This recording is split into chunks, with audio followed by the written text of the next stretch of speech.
É somente através do ministério da igreja que Deus gera filhos para si e os educa, até que atravessem a adolescência e alcancem a maturidade. Tendo essa perspectiva, podemos entender que o objetivo de Deus não é que nós permaneçamos crianças, mas que nós amadureçamos o nosso tempo, que é o caminho natural. A criança, com a sua criancice, é muito engraçada, mas que gosta. Eu cheguei aqui hoje às 7h20, eu mandei uma mensagem à minha filha, falou: olha, eu cheguei em Itanhaém, o nome que você não conseguiu falar para a criança. Quando ela falava em Itanhaém, falava de Itanhaém. Eu escrevi no WhatsApp, mandei mensagem, bom, foi engraçado ela falar em Itanhaém com 4, 5 anos. Mas hoje, com 27, jornalista, seria muito estranho. Então, a infância, ela é bela. A infância, mas a infância tem uma coisa anormal ali. E no campo espiritual, como isso se processa? Vamos ver isso. Então, Paulo vai falar aos ministros, aos pastores, escrevendo a Timóteo, sobre a importância do sábio manejo da palavra. Alguém aqui é costureira? Tem algumas aqui, muito bem. É fácil usar a máquina? Costura? Agora é. E o pastor Isaías? Não vale. Fazendo zigue-zague, chulear, pregar portanto, nossa, é algo complicadíssimo para quem não está acostumado. Quando você vê alguém fazer muito bem algo, parece que é fácil. Pode observar. Quando você vê alguém fazendo muito bem uma atividade, você vai, isso é fácil ali. Aí tenta fazer. Tenta cortar um tecido, fazer uma barra. Aí você uma barra ou bainha? Barra. É uma bainha. Então, fazer uma barra de calça parece fácil. Não vai fazer. Mais longa atrás, menos longa à frente, calcular o sapato. Isso, homem, primeiro que eu quero pensar como é que é. Então, você olhando, parece fácil. Cortar cabelo. Muito fácil cortar cabelo. Mas tem que cortar o cabelo da esposa do Ron Simpson. Vai ser difícil aquilo ali. Paulo fala da importância do sábio manejo da palavra. Ele escreve a Timóteo, muito claro. Ele diz: procura apresentar-te a Deus aprovado, como obreiro que não tem que se envergonhar e que maneja bem a palavra da verdade. Manejar bem a palavra da verdade. A expressão manejar bem só ocorre uma vez na Bíblia. E só nesse texto. Literalmente ela tem um sentido de cortar reto. É como alguém que estabelece uma meta no campo, por exemplo, eu quero ir até lá. Ou alguém que quer caminhar um pouco para emagrecer, eu vou até Manguaguá a pé. Então, tem uma meta. Ele estabelece uma reta e vai. Então, Paulo diz: maneja bem dentro dos objetivos que você tem. Uma figura aplicada por Calvino a essa palavra, eu acho muito boa. Ele aplica a um pai que tem um pão para alimentar a família. E ele então avalia a condição de cada um. Então ele dá um tamanho maior, um tamanho menor, não só com casca, não só miolo e casca, ou só miolo. Vocês lembram? As mães se lembram quando foram mães pela primeira vez? As inseguranças. Quando a criança chorava, ligava para a sogra. A sogra não, para a sua mãe. Como é que faz? Como ele pode, ele está com 6 meses, ele pode ficar feijoada à noite? Não faça a coisa dessa loucura. Então, não pode, não faça. Isso é normal. É coisa de barriga. Passa uma fralda, um ferro quente, e coloca a barriguinha dele. O que é esse negócio? Ele está com cólica, não, pega ele com o tempo todo, isso foi de manhã. Se pegar no pau o tempo todo, fica com o tempo todo. Ou seja, as mães que são avós, elas orientam. E as mães vão aprender o primeiro banho de bebê. O que é o primeiro banho? Como é que era tirar aquela cintinha, aquelas faixas? Hoje eu percebo diferente disso. Mas quem é que faz aquilo ali, curativo? E vai manejando bem. Então, um pai quando alimenta a família, é diz Paulo para Timóteo como pastor. Analise bem a situação e manejar a palavra de Deus bem é você alimentar o seu rebanho de acordo com as suas necessidades e possibilidades. Então você vai aprender isso. Mas Paulo então diz, procura, essa palavra procurar no sentido de esforço e peso, porque não é uma coisa fácil. Esforce-se intensamente para poder fazer isso, porque não é uma atividade fácil. Se for uma atividade fácil, você teria problema. Eu falo, Timóteo, faça assim, ele diz, procura, esforce, se empenhe em fazer isso, por apresentar-se como obreiro aprovado, que não tem que se envergonhar e que maneja bem a palavra da verdade. Então, a palavra de Deus é a fonte de onde parte todo o ensino cristão. Paulo diz que toda a Escritura é inspirada por Deus e útil para o ensino, para a repreensão, para a correção, para a educação na justiça, a fim de que o homem de Deus seja perfeitamente habilitado para toda boa obra. Então, observe, todo o esforço de ensinar essa palavra como bom obreiro, de ensiná-la com sistematicidade, com coerência, tem a ver com o propósito, porque essa palavra, ela prepara o homem, ela habilita o homem para toda boa obra. Daí a insistência, o ensino e o esforço por ensinar essa palavra de forma fiel e de forma adequada. Bom, aí está uma questão. Ele diz que a palavra de Deus é proveitosa. Bom, quando você julga alguma coisa fora das especificações, uma bobagem. Por exemplo, alguns homens devem ter ferramentas. E deve ter suco das suas ferramentas. Em geral, ele não gosta que a sua esposa pegue a chave de fenda para furar uma lata. Não, a chave de fenda é para isso.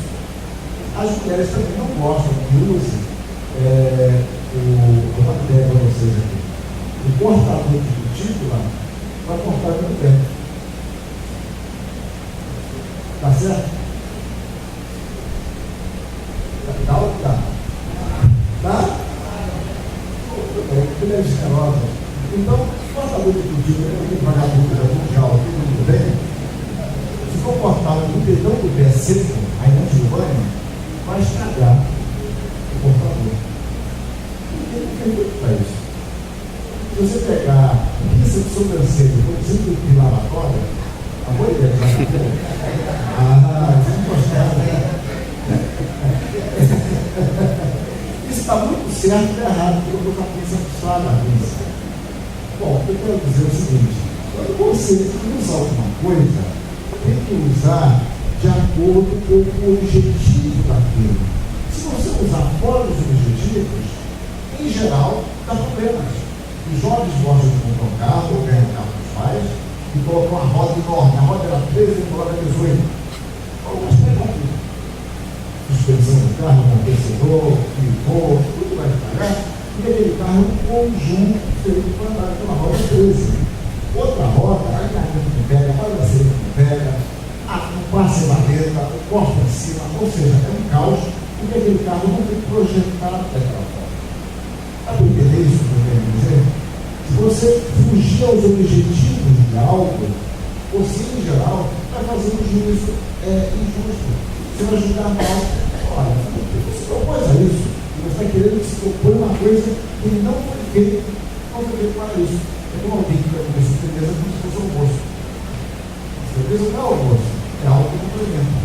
Bom, Paulo diz que a palavra de Deus ela é proveitosa ou útil. Ela é útil para, pode ser traduzido como proveitoso. O proveitoso tem a ver com o objetivo de Deus para o seu povo. Que tem uma vida piedosa, seja santo, seja maduro, e quer dizer isso perfeito. Ou seja, a palavra de Deus nos foi dada para nos conduzir à maturidade espiritual, ao nosso crescimento espiritual. Ela nos propõe outra coisa, a nos conduzir a Jesus Cristo, que nos conduz a Deus, e assim nós possamos cada vez mais, conhecendo a Deus, conhecendo a nós mesmos e sabendo, aprendendo como agir diante dos desafios com os quais nós nos deparamos diariamente. Continuamos aqui. Quando nós nos distanciamos da palavra, nós terminamos por substituir por elementos que julgamos poder nos entreter ou instruir intelectualmente. E na realidade nós estamos cada vez mais distantes do propósito de Deus e do método que Deus estabeleceu para o nosso crescimento espiritual. Então a igreja, ela deve perseverar no estudo da palavra. Essa palavra é o suficiente para todas as nossas necessidades. A palavra de Deus é o nosso manual de vida. A Bíblia usa várias figuras para a palavra. Fala que é um martelo, fala que é um espelho, e o espelho nos mostra como nós somos. E sem espelho fica muito difícil, porque o espelho revela depois todos os sonhos que estamos. A palavra de Deus mostra, ao mesmo tempo a palavra nos corrige, ela faz com que nós sejamos alimentados, e pela palavra de Deus nós temos o que é necessário para a nossa. Bom, eu começo aqui com a palavra e o novo nascimento. Paulo então escreve aos Coríntios: porque ainda que tivesses milhares de preceptores aqui é o pedagogo, educadores em Cristo, não terias contudo dos pais, pois eu, pelo Evangelho, vos gerei o Cristo. Paulo diz que a igreja de Corinto foi iniciada por intermédio do trabalho dele. Porém, eu destaco que foi pelo Evangelho que eu vos gerei o Cristo. Ele não gerou aquela igreja, não iniciou aquela igreja por si mesmo. Ele gerou meio do Evangelho.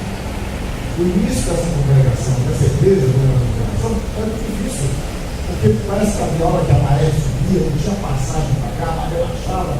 Então, para vir o pastor de Santos para cá, era muito difícil. A vinda, a volta, tinha que ter épocas que podia vir, épocas que podia vir, tinha que ir de barco, não de barco.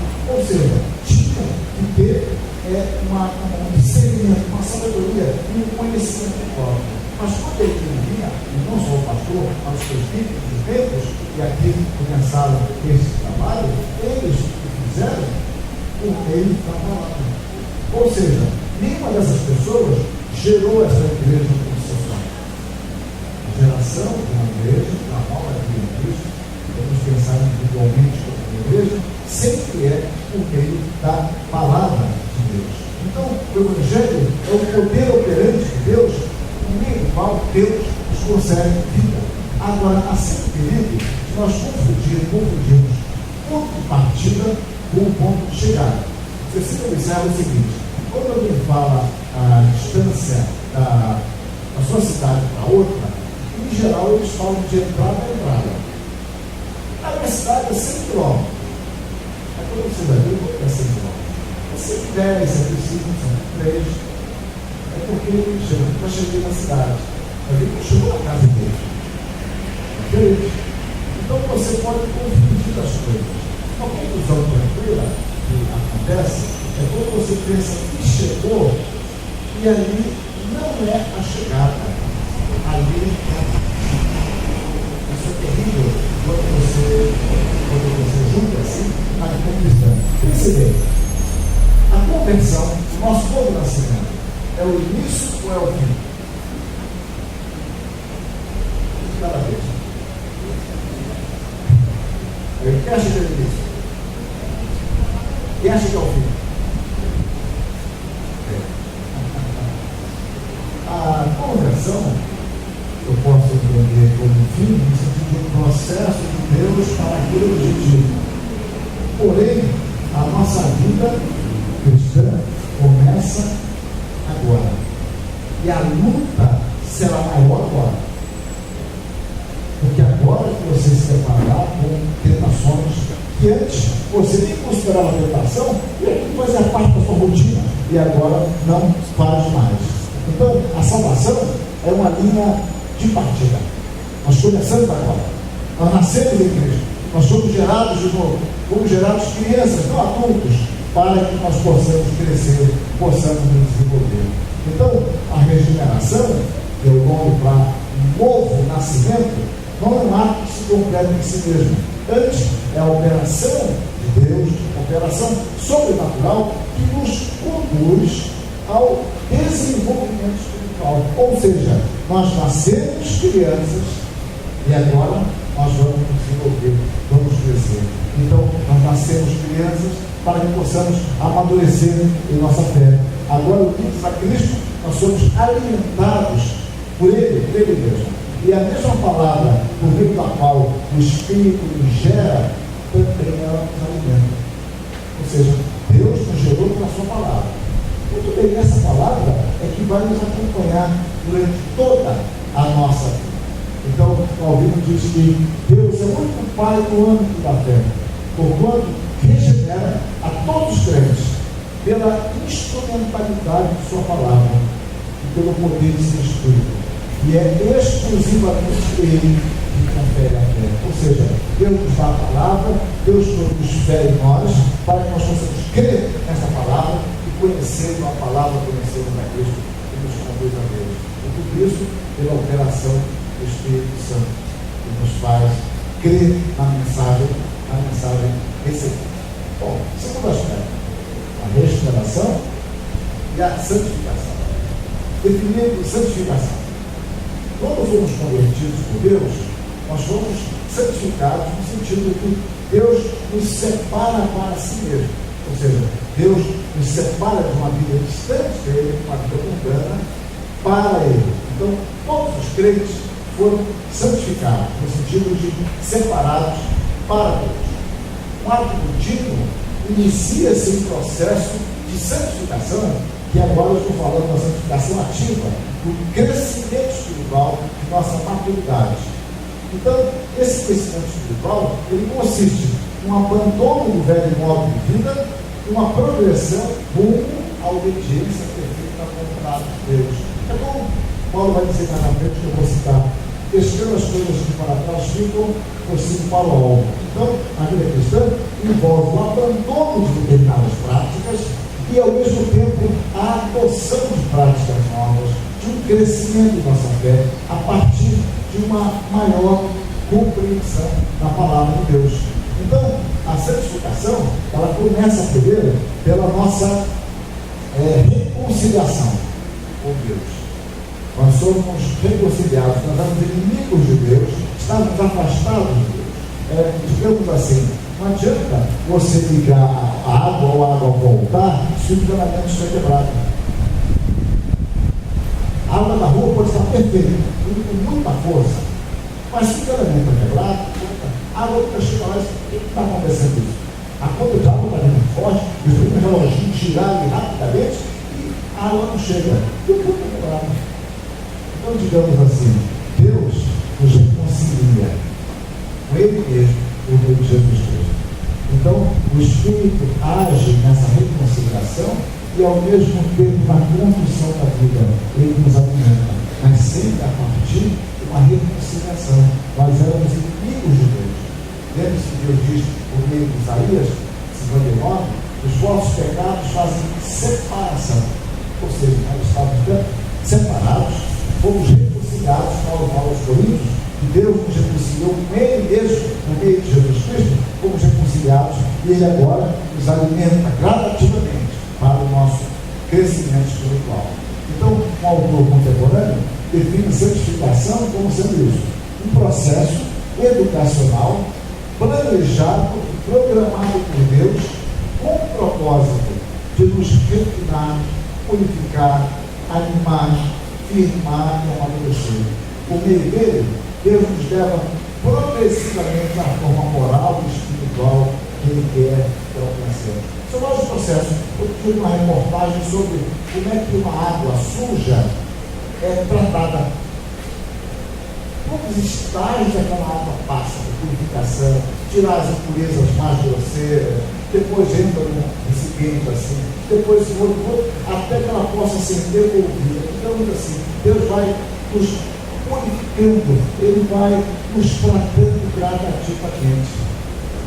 E um dos caminhos que Deus usa muitas vezes para nos tratar é nos permitido passar por sofrimento. Por quê? Quando a vida está muito fácil para nós tendemos a nos acomodar. Olha, observa isso.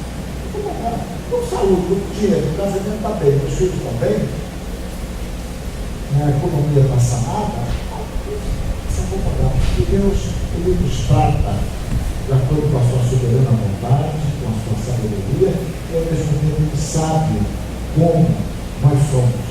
Estou dizendo que Deus, essa seja a única forma de Deus nos tratar. Mas Deus muitas vezes nos trata assim. Ele nos purifica, nos anima, nos firma, Ele nos faz amadurecer, Ele nos disciplina.